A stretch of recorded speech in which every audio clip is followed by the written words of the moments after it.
America is home to 33 million small businesses, the beating heart of communities across the country. And proof that the American dream is still alive. This is a show about those dreamers and doers and the communities they serve. Their real life stories. Their struggles and successes. Their grit, determination, and passion. And the people who fight to keep their American dream alive. I'm Alfredo Ortiz. I'm Elaine Parker. And it's time for another episode of Main Street Matters, America's small business megaphone. Hi, and welcome to another episode of Main Street Matters, America's small business megaphone. I'm Elaine Parker, the president of the Job Creators Network Foundation, and today we are joined by Tommy Aiello. Tommy is the Senior Director of Government Affairs at the National Taxpayers Union, where he leads advocacy efforts to advance pro-taxpayer, pro-growth policies. That is my kind of language, Tommy. Thanks so much for joining us. Thanks for having me, and thanks for having me back. Well, yeah, we've had some really good conversations in the past. We are at a milestone today. We're at 30 days for government shutdown. And I did just see a report about 20 minutes ago that we're also seeing effects from air traffic controllers and airlines delays at DC, at Reagan. So it is spreading and people are feeling it. People are not getting paid. What do you think? Where do you think this ends? Yeah, it's such an unfortunate situation that we're in this position. It's entirely avoidable. The most basic function for the federal government is to remain open. We all want a smaller, more nimble, more efficient federal government, but we don't get there through a government shutdown. As you noted, right, we have air traffic controllers working, not getting paid. A lot of them are calling out sick. It's leading to shortages and delays. No one wins in that. Same thing with the, EBT and the food stamp conversation. Families won't be able to receive their government benefits starting tomorrow. So it's a real big problem. I'm really hopeful that we can find a way through it. Unfortunately, we need the Democrats to play ball and come to the table and just allow the government to be open. We can fund the appropriations process the normal way, but we can't do it until the government's open. So hopefully cooler heads prevail.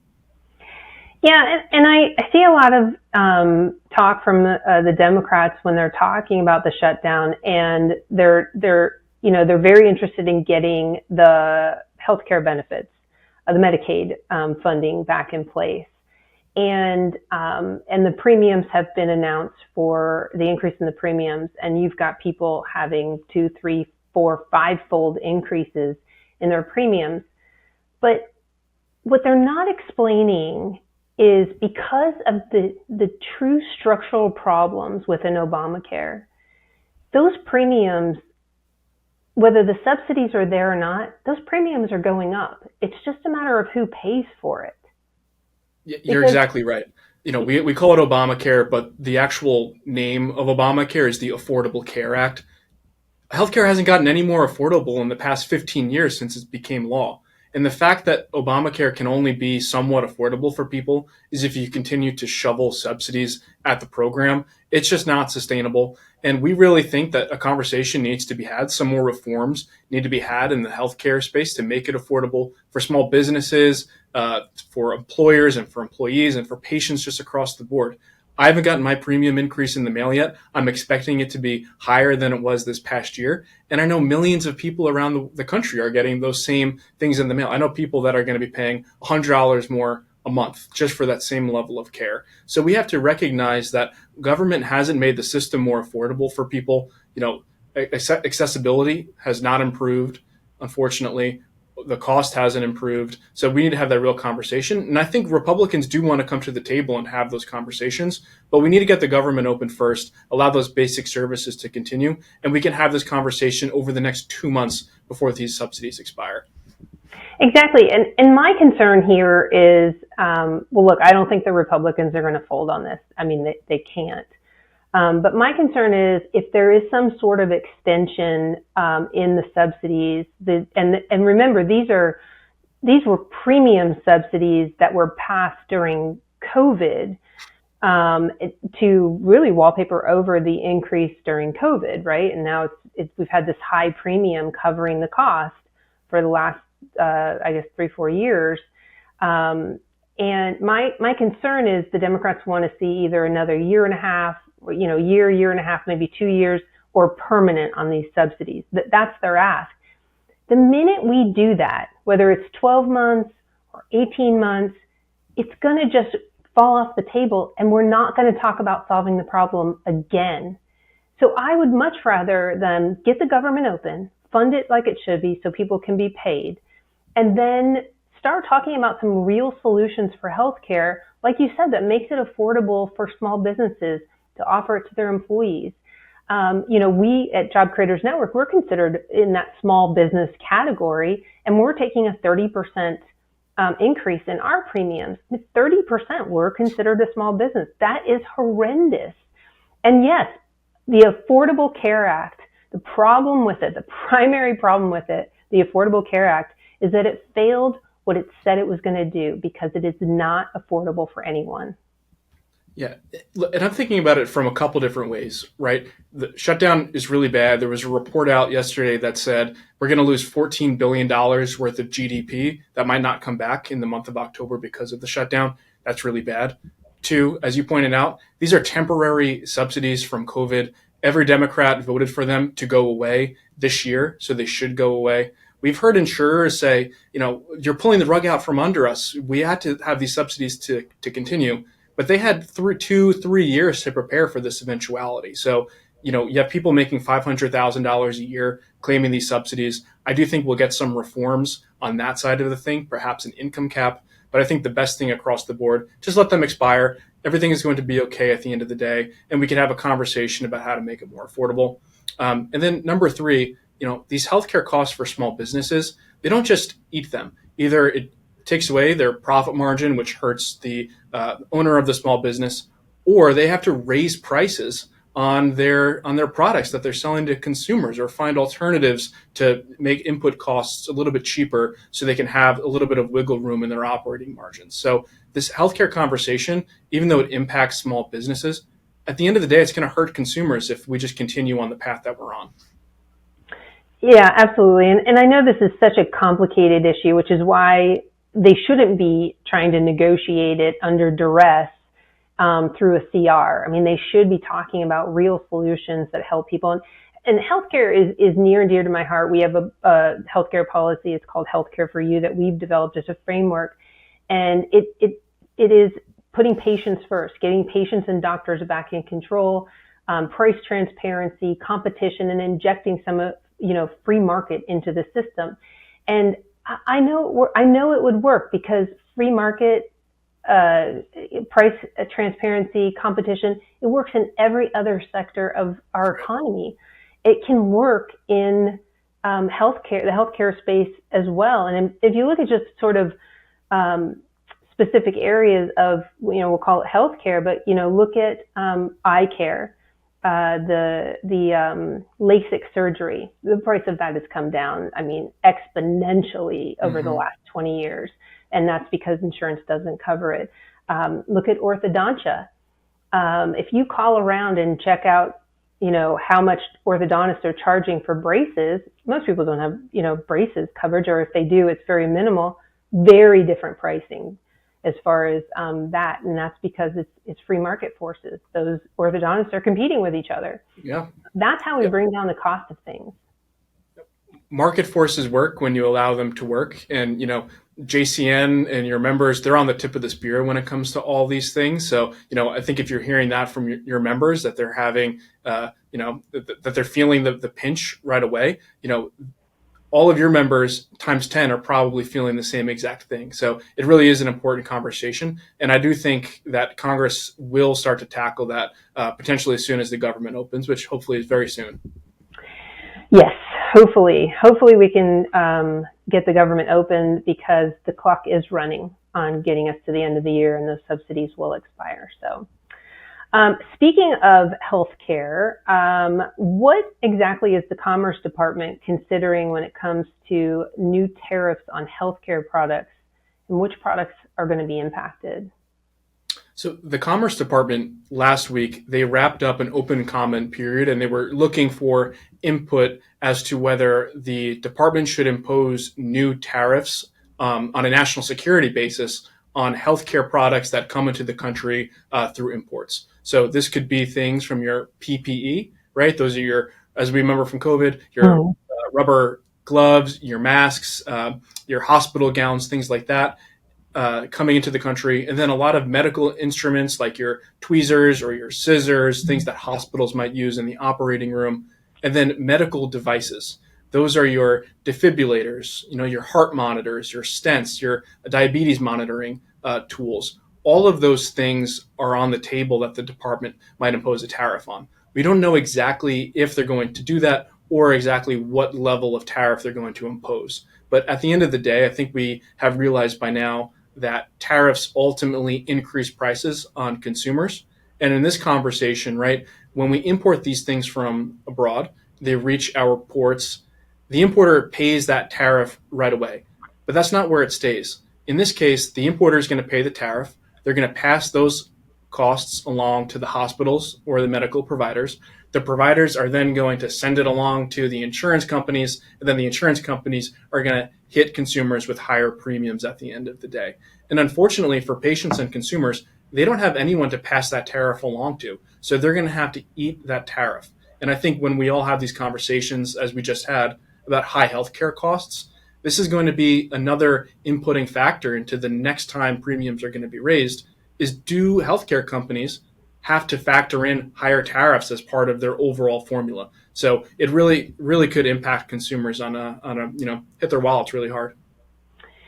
I can see that connection, and I understand the logic in terms of tariffs increasing the cost of goods, but we haven't seen the kind of inflation that was predicted as a result of some of these tariffs. Can you explain on that and why we're not seeing the inflation? I mean, it's a good thing. Let's start with it's a good thing, but why? I mean, it was a lot of doomsday predictions. There were, and I think when the president announced his, actually, let's back up, right? When the president was elected, everyone expected there to be some level of tariff hitting imports. So when the president was inaugurated, there wasn't, a big rush to impose tariffs right away.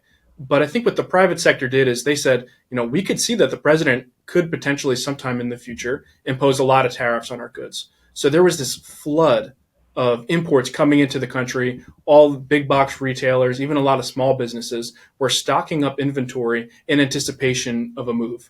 And when Liberation Day came, I think it was on April 2nd, when the president announced all these tariffs, there was all of this uncertainty into the economy, and then he rolled some of those tariffs back. So because small businesses and big businesses had all of this inventory, they didn't have to raise prices right away. But I think as that pre-tariffed inventory has gone down, businesses have started to replenish all of their inventory. So what they're going to have to do now is pass along some of that cost onto consumers, not all of it, right? Some of it. And I think you're seeing that come up in the inflation data. Inflation is still a little bit sticky. It's about 50% higher than what the Fed wants to see at 3%. And all these other products, like coffee, for example, we imposed a 50% tariff on Brazil, which we import most of our coffee from. Coffee prices are up 20% this year. That's not by accident. Now we can see, a 50% tariff on coffee, not exactly a 50% increase, but the consumer is eating some of it in the term of higher cost. Importers are paying some of it, and the foreign country is paying a little bit of it as well. So in terms of the tariffs, and first of all, we are free marketers at Job Creators Network.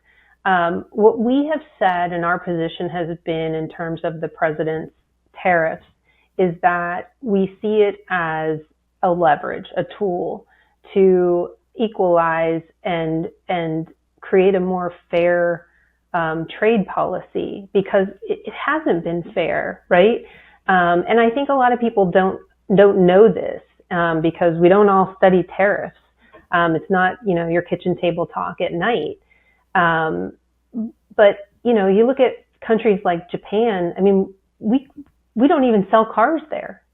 we can't even sell cars there. And think about how many Japanese cars are here, and that's because of their policies and their tariffs and our trade policies. So, you know, if we could expand markets like that and create a more level playing field, you know, it would make a big difference. What do you think is the right trade policy that will, you know, keep these costs down, obviously for consumers, but create a more level playing field, because it's just not there? I think the president is exactly right that perhaps there has been a little bit of a trade imbalance on both sides of our country, whether it's across the Atlantic or across the Pacific. So he's identified the right problem, but I think his solution, where we need to impose a tariff on everything, you know, 50% tariff on affordable goods coming in from China, you know, 15% on other countries, 50% on Brazil, it really is not the most streamlined approach. Instead, what we think is a better approach is let's make American goods more attractive and more affordable to produce right here in the United States, rather than using the tariff approach. So, you know, we've identified 3 areas that what the president can do to boost American manufacturing as quickly as possible. The first one is tax certainty. The president passed the largest tax cut in American history, both for working families and for businesses.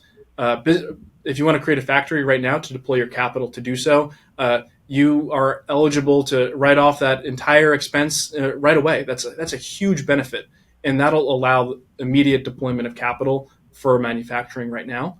The second is American energy dominance. The president, he's an oil and gas president. He understands energy markets. Right now, one of the largest input costs for a factory is electricity. The more energy we could produce right here in the United States, the more affordable it'll be to power those factories, bring those operating costs down, and make it more profitable to produce here in America and sell abroad. And the third one is permitting reform.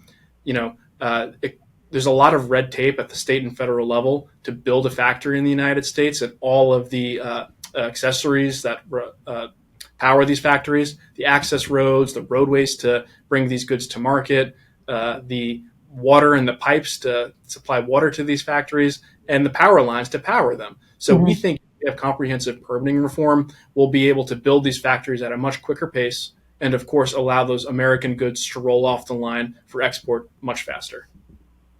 I agree, and that's one of the things that we had said about the big beautiful bill, is that there is turmoil from the tariffs that was created, obviously, and, you know, harder on some sectors than others because of the disparity in what the tariffs were. 50% here, you know, 30% there. You're going to see a difference in the price of the goods. But we are seeing electricity come down in some areas. We are seeing the price of gas come down. It is at the lowest level we've seen in several years. And that, I think the president has done well in terms of bringing that cost down. And that's what he said from the start. Like, that's what he was going to tackle. It drives everything. It drives our economy. And so if you bring down that input cost, so I feel like we're seeing us move in the right direction on those 3 areas that you just covered. What are your thoughts on progress versus, I know we're not there yet, but progress? If you bring the cost of oil down, you'll be able to reduce the farming costs. In order to bring those goods to market, you need trucks to bring those goods from where they're produced to where they're needed. And then you need to turn the lights on at a grocery store. So all of those costs have a compounding effect. If you can lower the operating costs from an energy perspective, it has such a downward pressure on inflation, it's unbelievable. And that's why the president understood that, and he made energy such a core central part of his campaign. And I think we're starting to see the dividends of it. You know, you mentioned gas prices, right? Every time we fill up our car, we feel that effect. And, you know, grocery store prices, they're still a little high. I think they're going to come down over the next couple months and years. But we need to make sure that all the goods that are actually in our grocery stores that come from abroad, you know, if they're tariffed, like our bananas and our coffee, our strawberries, and, you know, all of our fresh produce, some of it comes from Mexico. So we need to make sure that if we actually want affordable grocery prices, tariffs have a huge impact. So what I think I want most consumers to recognize is we're 4% of the world's population. We produce, an oversized amount for our GDP relative to our population. We can't just produce everything in the United States. World trade is a very good thing. It opens up markets to 96% of the world, and it allows affordable produce and products to come into the United States. So working families don't have to spend much more than they would on all their products if they were produced in the United States. So if a foreign country wants to send us rubber gloves and masks, even though we produce some here in the United States, that's okay. We'll sell them aircraft and computer chips and software. That's okay. And I think that's what is lost in this whole conversation is free trade is fair trade. And at the end of the day, we're all more prosperous for it. Right, exactly. I couldn't have said it better myself. We are seeing General Motors do some layoffs, quite a few layoffs in their EV factories because the demand for EVs has plummeted after President Trump canceled the $7,500 rebate on EVs. Where do you see the EV industry going now? Moving more into free market, of course, and now consumers are choosing what they want. I think the EV conversation as it relates to the tax credit and then even this premium conversation for Obamacare, it's all sort of intertwined. I think the American people's eyes have been opened to the fact that Obamacare isn't sustainable without subsidies, and the electric vehicle market isn't sustainable without subsidies either. And if someone wants to purchase an electric car, I don't think anyone has a problem with that. But what I think people have a problem with is if you are a working class person and you need a car, you can't afford to purchase a brand new electric car, even with a $7,500 rebate. You have to purchase a gas guzzler, as they say. So I think even though General Motors is making some adjustments to their operations, we shouldn't lose that. We shouldn't lose sleep in the fact that that's happening. They're making changes to their operations. That's a very normal thing, especially in a capital and labor intensive business that is the car market. So I'm not seeing any major concerns in that regard. So I think we'll have to see. It's a very good thing that we canceled the $7,500 EV credit. Let's let the market work. Let's not pick winners and losers between internal combustion engines and EVs. Yes, absolutely. It's the picking of winners and losers, I think, that the American people are tired of, for sure. The third leg of this stool that I want to talk to you about today is the Fed. The Fed did decide to cut rates. We got a quarter point. I think that was already kind of built into the market. And the market was pretty happy about it until he got to the end of his speech and he said, but don't count on it next time. I feel like that was kind of a backhanded slap. First, why would he do that? And second, do you feel like he's just been so slow at making these decisions in this economy? I don't envy the position that Fed Chair Powell is in. He has to manage two things, right? He needs to manage price stability and maximum employment. And I think for the past 3 years, it was inflation, the high cost of inflation from the previous administration that drove him to raise rates. And unfortunately, because inflation is still a bit higher than what the Fed wants to see, he was a little slow to cut rates up until September. So with inflation still being high and the economy, the job market not as much stable footing as it was perhaps a year ago, he's in a really tough position. What does he do? So I think he's always cautious. And I think in this regard, these 25 basis point cuts, they're good, but it's not this, major saving grace that the economy is going to need. So he wants to be slow in December as well. And that was the big news from yesterday. You said everyone expected the Fed to cut 25 basis points. What they didn't expect was for Powell to basically rug pull another cut at the end of the year. And I think the market is still pricing it in, but I think it was at 95% before the speech, and then it dropped to, I think, 60% after the speech. So that'll move markets for sure. Interestingly enough, in this meeting, there were two dissenters, but they were not in agreement with each other. One of the Fed governors wanted a half point. and the other one didn't want anything. I'm not aware of that kind of dissension in the recent past. Are you? I think up until this year, it was 30 years since there was any dissent among Fed governors if there should be cuts or no cuts. So it's really fascinating to see this, divergence that we're seeing at the Fed, and which I think is a good thing. I think we're all better off when the Fed governors are having conversations and, they're all bringing their own perspectives to their view on the American economy. I think we'll have to see what really does happen over the next 2 months. We'll get a lot of really good data points. And we have to remember, the Fed is basically flying blind right now with no government data coming out. We got some with the CPI on Friday, but the jobs data isn't out there. We're not getting a whole bunch of other important, crucial pieces of information. So, just to bring this whole conversation full circle, the sooner that the government can get open, the more data we'll have flood into the system. So we all can make better choices as it relates to both our investments and what the Fed is going to do in December.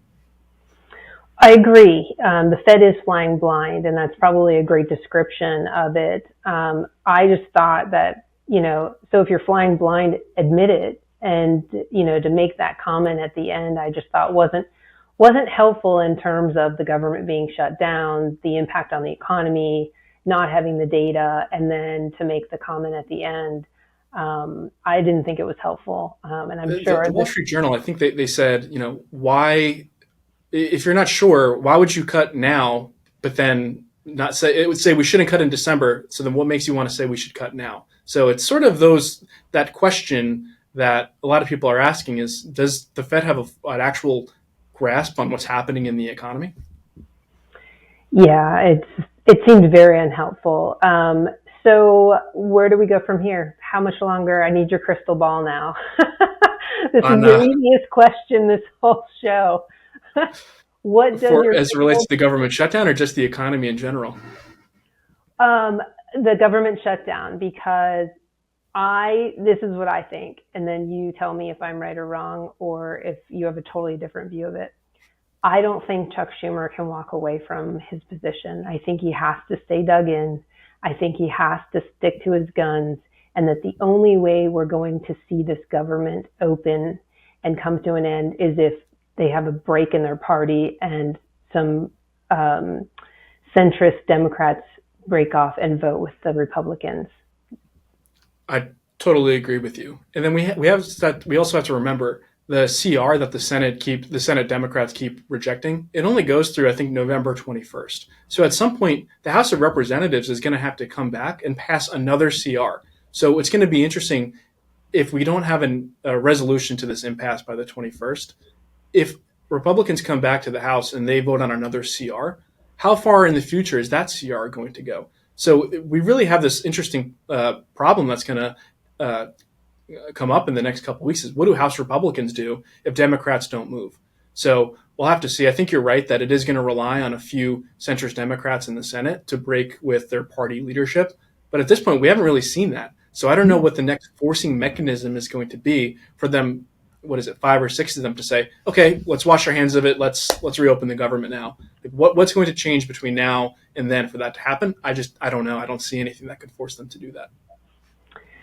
I don't either, but I'm hopeful that somebody will. I just know it's not going to be Chuck Schumer. No matter what, it will not be that person.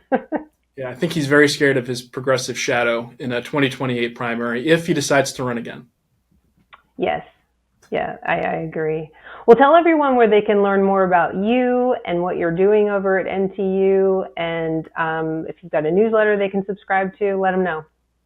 Yeah, please go to our website, ntu.org. We have a whole bunch of information as it relates to fiscal policy, tax, energy, a lot of things that we talked about here today. And follow us on social media. We're on Facebook and X, so at NTU. Great. Thank you so much. Well, Tommy, thank you so much for joining us on Main Street Matters, America's small business megaphone. And thank you all for taking the time to listen. Main Street Matters is part of the Salem Podcast Network. New episodes debut every Wednesday and Friday. You can subscribe to the show wherever you get your podcasts from, and we'll be back soon with another episode. Bye for now.